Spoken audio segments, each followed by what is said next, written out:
convidar você para, juntamente comigo, realizarmos a oração da noite de sábado, dessa noite de sábado, para que nós possamos ter uma noite feliz, uma noite abençoada com a nossa casa, a nossa família. Nada melhor do que estar no seu lar, na sua casa, com a sua família, todo mundo em harmonia, união, feliz, saúde, prosperidade. Nada melhor, não é verdade? Você quer a benção de Deus também na sua casa, na sua família? Então fica aqui comigo para a gente realizar esta oração. Eu vou fazer uma leitura da Bíblia antes, tá? Vou ler aqui um pouco a Bíblia, mas depois eu vou realizar esta oração. Eu quero convidar você, independente de religião. Se você é daqui de Itabirito, eu já quero de antemão colocar aqui para você marcar o endereço. Tá vendo aí no cantinho direito aqui, Rua José Benedito, 375, aqui no bairro Santa Efigênia, em Itabirito, ao lado do restaurante Paraqui, tá bom? Então, amanhã, domingo, nós teremos tanto 10 horas da manhã, nós vamos ter escola dominical com o professor Nepomuceno, e à noite, às 18 horas, teremos o culto de adoração e louvor. Culto de oração, adoração e louvor, 3 em 1. Muito bem. Eu vou trazer então aqui para a leitura da Bíblia, para você ler juntamente comigo. E eu penso que você vai gostar. Você vai ver que é muito importante essa leitura aqui da Bíblia, para que você possa desfrutar de uma leitura, né? Leitura bíblica. Vamos lá. Então diz assim. Deixa eu abrir para mim aqui, na tela. Agora. Deixa eu fechar ontem. Agora sim. Aí diz assim. Chegou na tua tela aí? Chegou? Chegou, né? Chegou. Aí diz assim. Confirmando os microfones, baixei fundo. Tem que ver tudo isso. E diz assim. E chegando amanhã, todos os principais sacerdotes e os anciãos do povo, quer dizer, os mais velhos, os chefes de família, os líderes, os anciãos do povoado, da vizinhança, formavam juntamente conselho contra Jesus para o matarem. Você entende por que eu prego contra a religião? Por isso que eu prego contra a religião, porque aqui é a religião, aqui ó, sacerdote, principais sacerdotes. Quem seriam esses principais sacerdotes? O sumo sacerdote, que é o líder, o chefão, e junto com os seus secretários, seus conselheiros, e dentro da hierarquia dessa religiosidade da época. Qual era o nome dessa religião? Judaísmo. Os judaizantes. Aqueles que defendiam a Torá, que defendiam a lei de Moisés e queriam praticar na íntegra, radicalmente ali, na íntegra, para o povo obedecer. E é por isso que Jesus ele falava bem assim: façam o que eles falam, mas não façam o que eles fazem. Por quê? Porque falava uma coisa e fazia outra. Eram falsos. Então, e esses principais sacerdotes aí, eles seduziram, conduziram os anciãos do povo, que são os líderes de comunidade. O ancião era o mais velho, o que tomava a frente do povo, que tinha um poder de influência muito grande. Certo? Ali eles formavam um conselho, era um grupo, um conselho, tomando conselho, maquinando, sabe, estrategiando como matar Jesus. E amarraram Jesus. O levaram e entregaram ao presidente Pôncio Pilatos. Então a gente vai ver aqui 2 governos, 2 poderes. O poder eclesiástico, que são os sumos sacerdotes, que são os sacerdotes, com os sumos sacerdotes. Por isso que existia soldado do templo. O soldado do templo não podia matar, mas podia bater, torturar. Então, quando era para matar, então eles conduziam para o Pôncio Pilatos, para o governador. Tá bom? No versículo 3 diz bem assim: então Judas, o que traíra, vendo que fora condenado, trouxe arrependido as 30 moedas de prata aos principais sacerdotes e aos anciãos, dizendo: pequei traindo sangue inocente. E eles disseram: que nos importa? Isso é contigo. Viu como que os religiosos, eles tratam com os pecadores, com os que se arrependem, com os que fazem errado? Problema seu. Porque eles não estão preocupados com a vida do pecador. Eles não estão preocupados com a vida do que está sofrendo. Eles querem mostrar uma coisa que não é, né? E ele, atirando para o templo as moedas de prata, retirou-se e foi enforcar-se. Então, ele jogou as moedas e foi enforcar, se suicidou. E os principais sacerdotes, tomando as moedas de prata, disseram: não é lícito colocá-las no cofre das ofertas, porque são preço de sangue. Tá vendo? Eles mesmos não quiseram se sujar. Tá vendo como que eles são, os religiosos? E tendo deliberado em conselho, quer dizer, tomado conselho entre eles, compraram com elas um campo de um oleiro para a sepultura dos estrangeiros. Então, com esse dinheiro, então isso mostra que era um bom dinheiro aí. Isso mostra que era um bom dinheiro. Você vê aí um lote desse aqui, numa cidade pequena, igualzinha aqui em Itabirito, um lote desse aí não é menos de 100 mil reais, certo? Dependendo do tamanho do lote, dependendo do lugar. Então, isso significa dizer que o valor dessas 30 moedas, que seria aí, né, de denários, tinha um razoável, porque dava para comprar aí um campo. Eles compraram uma terra para poder sepultar, né? Um campo de um oleiro. Então, tinha um campo de um oleiro, quer dizer, um oleiro, num lugar que era uma olaria, né? E eles compram para poder sepultar os estrangeiros. Eles quem? Quem compra? Os sacerdotes, os responsáveis. Por isso foi chamado aquele lugar, até o dia de hoje, Campo de Sangue. Então se realizou o que fora anunciado pelo profeta Jeremias, que diz: e tomaram as 30 moedas de prata e preço daquele que foi avaliado, o qual os filhos de Israel avaliaram, e deram-nas pelo campo do oleiro, segundo o que o Senhor me determinou.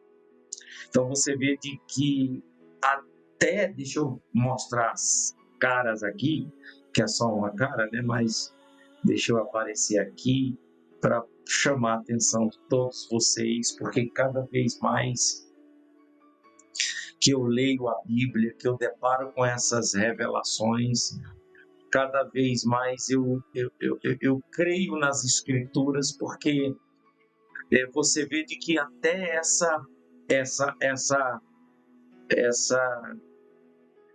eventualidade, essa ação de Judas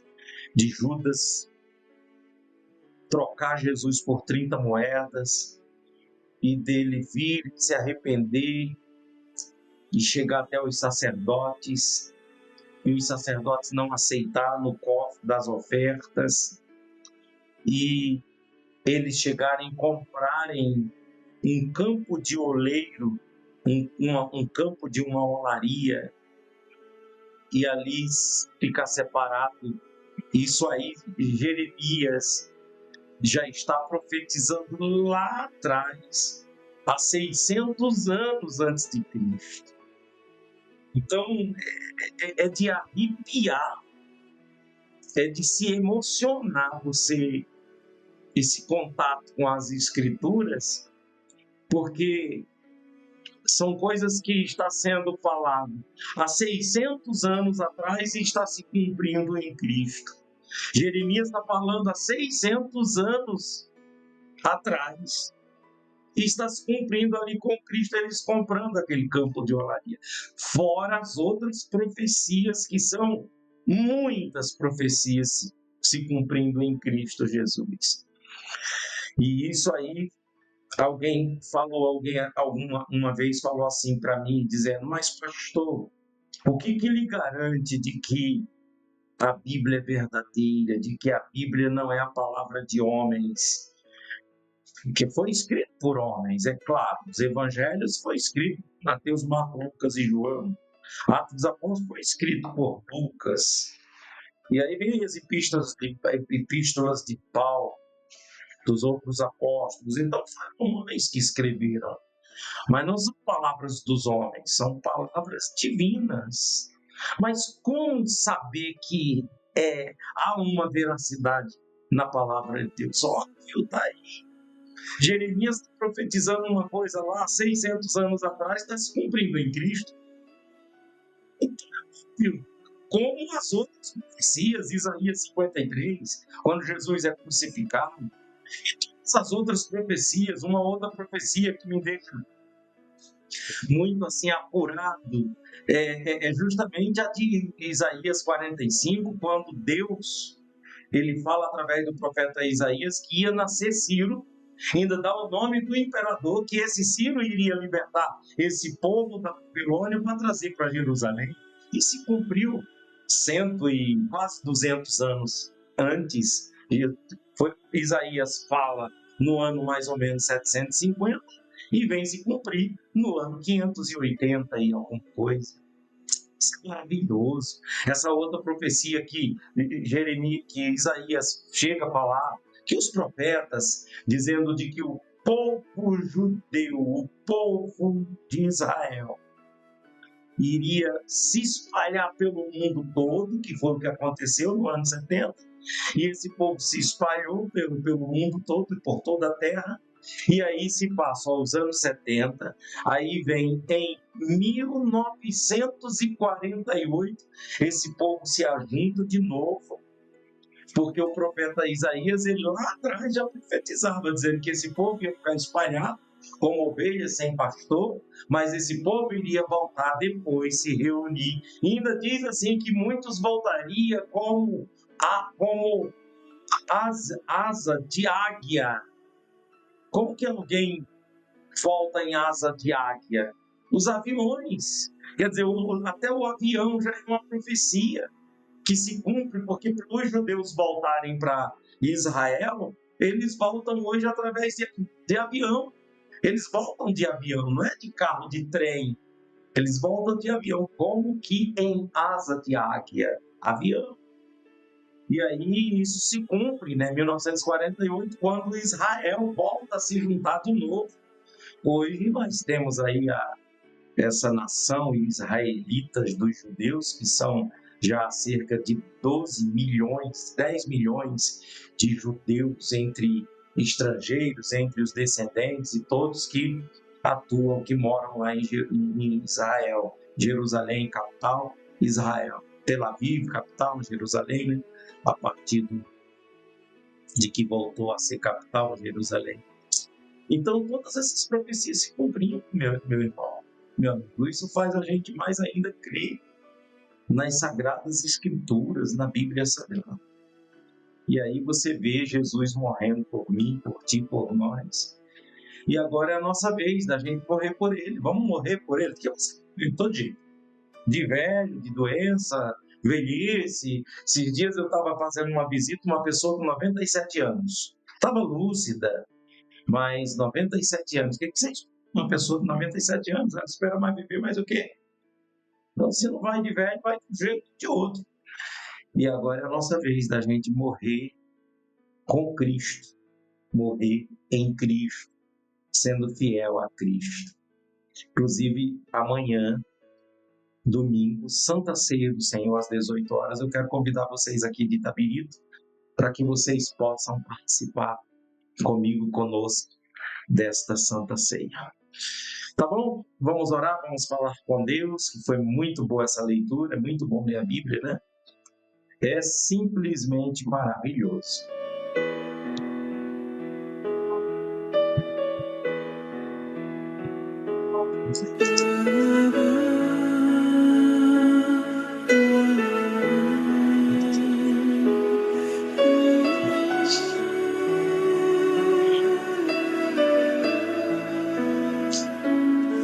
Nosso Deus e Pai, Deus Todo-Poderoso, eu quero te pedir, ó Deus, pela noite de sábado, pelo final de semana, por esse final de semana.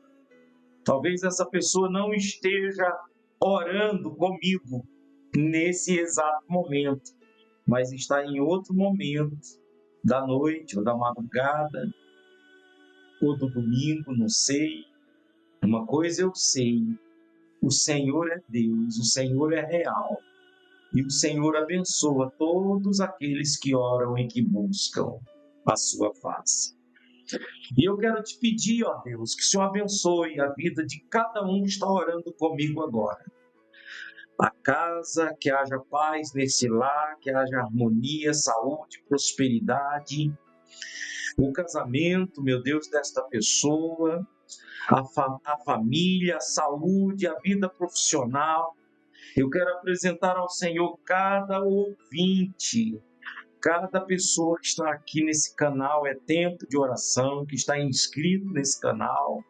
Senhor, só em essa pessoa estar aqui inscrita nesse canal, em nome de Jesus, que ela seja alcançada com o raio da sua luz, com a manifestação do seu poder para curar, para libertar, para salvar. Faz a obra, ó Pai, na vida de cada pessoa que aqui está, dentro desse canal inscrito, dentro desse grupo, meu Deus, de oração, esse grupo SC519, esse grupo de Brasil em oração, esse grupo Itabirito em oração. Em nome de Jesus, é o que eu te peço e já te agradeço, para a honra e glória e louvor do teu nome, e todos digam amém. Amém? Você está abençoado em nome de Jesus. Eu creio que, independente de sua religião, você está abençoado. Você gostou? Você ficou comigo até agora? Você já é inscrito aqui no canal? Não é ainda? Então se inscreve para que você possa fazer parte dessa comunidade, desse ministério de oração. Eu creio que você faz parte desse ministério de oração, tá bom? Eu quero até colocar aqui uma foto com as informações do canal e do ministério, que se você quiser adquirir um dos meus livros, está aí a capa. Se você quiser entrar em contato comigo, está aqui também, ó, o número do telefone, e está o endereço da nossa comunidade aqui, nossa congregação, os endereços aqui das redes sociais e os dias de oração, as reuniões. E nós temos também aqui a QR Code, o chave do Pix, se você quiser ser um mantenedor do Ministério a Tempo de Oração. Deus abençoe todos vocês. Até amanhã no SC519. Tchau.